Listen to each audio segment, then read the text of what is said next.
So my next door neighbours are playing music, so I will try my best to get rid of it. So if you hear any weird background noises, it's just that.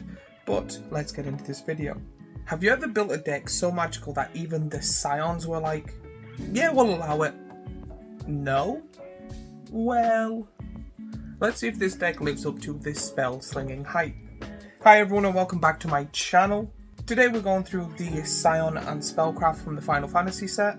Is it packed with value? Is it packed with fun? And most importantly, is it worth your guild? In this video I'll be going over the commander, the sub-commander and the context of the deck, showing you is this worth it overall. Leading the Scion and Spellcraft deck is Yolster Knights Blessed. For 1 white, blue and a black you get a legendary creature cat warrior that is a mythic. Has vigilance.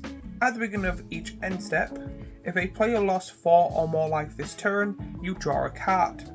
Whenever you cast a non-creature spell with mana value 3 or greater, your Stoller deals 2 damage to each opponent and you gain 2 life, and is a 2/4.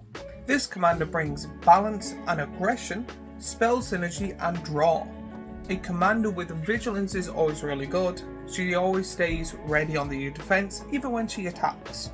And her ability to help you draw cards already is really good for the second ability because you're already halfway there for just casting cards. This is the type of deck that just wants to chip away slowly at everyone, having a large amount of cards that are non-creature. But the best part of this commander is the last bit of its ability. Each time you cast something that's 3 or more mana, everyone gets hit by 2 and then your life goes up by 2, which is really good in my opinion.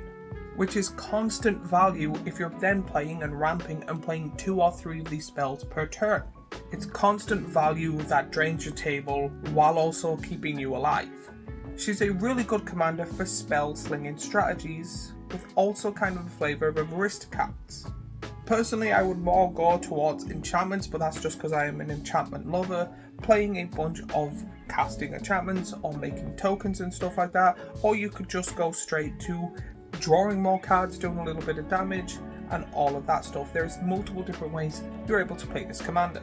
But backing up the commander is the sub-commander, who is Grahatiha Scion Reborn. For a white, blue and black you get a legendary creature cat warrior that is a mythic. Has lifelink. Throw wide the gates. Whenever you cast a non-creature spell, you may pay X life, where X is the spell's mana value. If you do, create a 1/1 colourless hero creature token and put X +1/+1 counters on it. Do this only once each turn and is a 2/3. This lifelink wielding cat wizard rewards you for doing what the deck does already, casting powerful non-creature spells. The only difference is, personally in my opinion, I think this is better for just playing really big spells and just getting 1 really big hero, but the other one is better casting 3 or 4 costs, but playing 2 or 3 per turn or more if you can. The second part of the ability does make you pay life equal to the cost, however, with how easy it is to get lifelink, it's more of an investment in my opinion than a bad side. You're pretty much going, cool, I'm going to play this 10 cost, really big, powerful spell and then lose 10 life. However, this really big spell puts like 10 1/1 counters on my commander, I attack, that's 12 life. And now I have this like really cool, like powerful commander cat. That's if you're using the sub-commander as your commander. The main reason I think casting a really big spell and getting a really big hero is mainly because you can only do this once per turn. So he is a little bit of a gamble, trading life for board presence. However, pairing it with the commander makes it very balanced and beautiful overall. Personally, the way I play, I prefer the commander over the sub-commander, but I can see a lot of people playing the sub-commander and making really powerful decks with it. Before we dive into the rest of the deck, here is a quick reminder though. If you like what I do here on the channel, you can support me directly by looking at my t-shirts and hoodies. They are comfortable, they look awesome, and they help me keep making more videos like this. You will find a link down in the description below. But now back onto the deck itself. Starting off with the creatures, of course.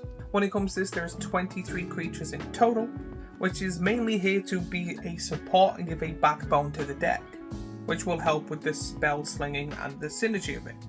But when it comes to this, you get cards just like Altia Leveler, Summon God King Mog X11, Tataru Taru, Thancred Waters, Alfind Leveler, Herms Overseek the Alps, Resinver the First Brood, Fendinal Temporin Askin, Ardbert Warrior of Darkness, Emerslet of the Third Seat, Estin Varalu, Helibrand Mordeville, Krill Bladeson, Lynch Hex, Papal Maw Totemlo, Uriango Walterlet, Archmage Emmetus, Torrental Gearhulk, Mordorous Rider, Belful Strix.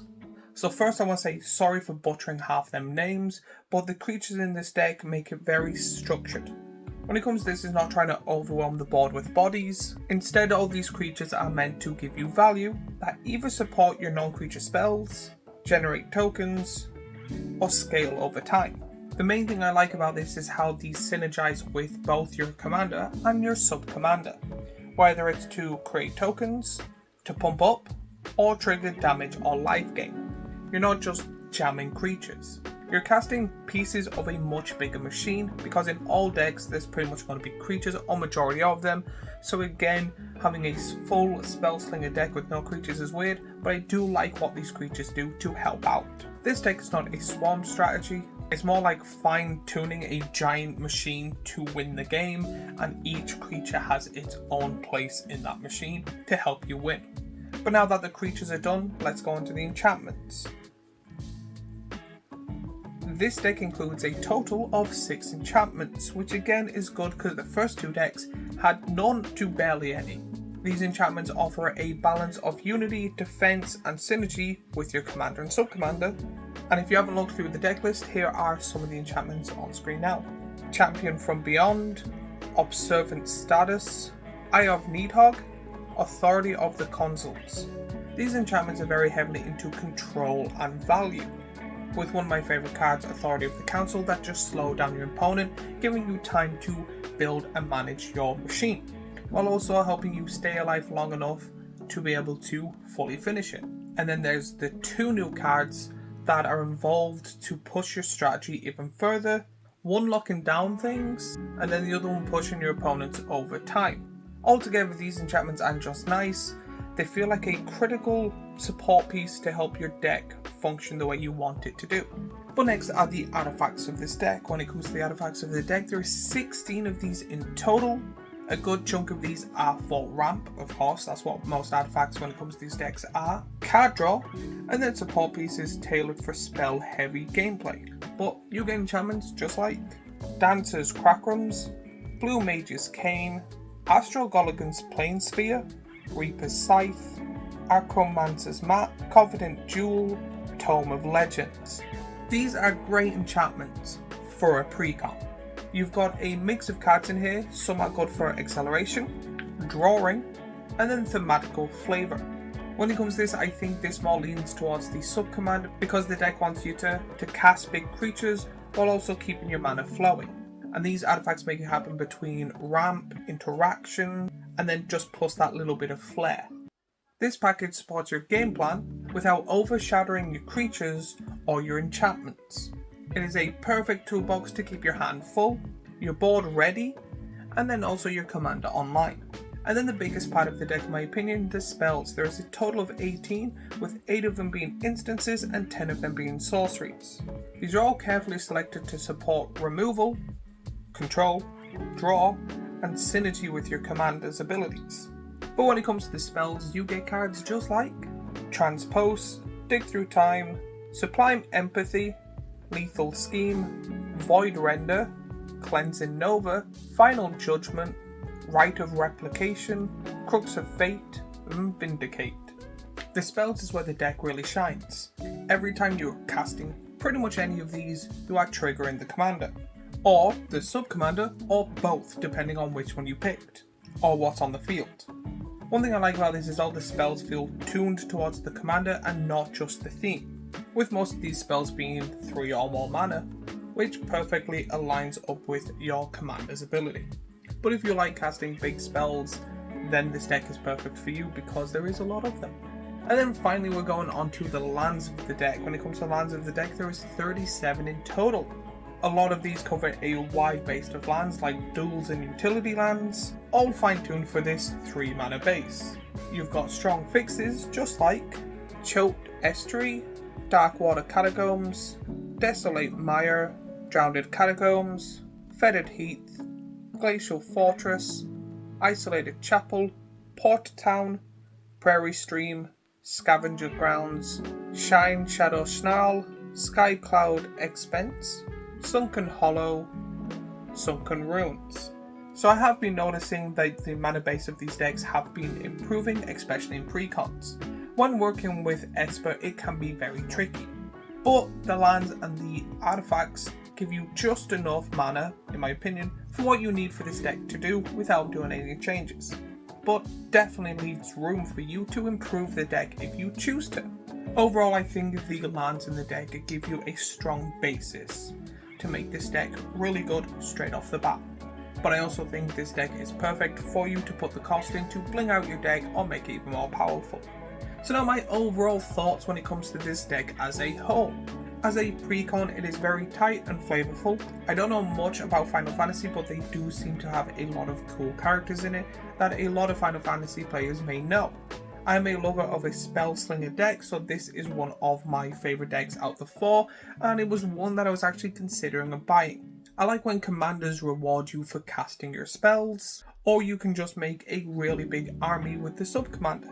I think just as a precon as a whole, it is one of the better ones, and I do think they should continue and start doing stuff like this more often. I like how this deck doesn't rely on pure power, it is just a bunch of cards that work well together. It's kind of like a giant puzzle piece that you can put together to see the final picture, which is you winning the game. Every section of this deck has its own unique purpose to make the final product work well. And of course, with every deck there is going to be upgrades, or if you want to hard focus on the commander or sub-commander, taking a bunch of cards out and putting in ones that work better with the chosen one you picked. But it also feels like there's not much change needed, just a few little cards would make it work the way you want it to. If you're ever considering a Spellslinger deck, I prioritize getting this. It is quite powerful for a precon.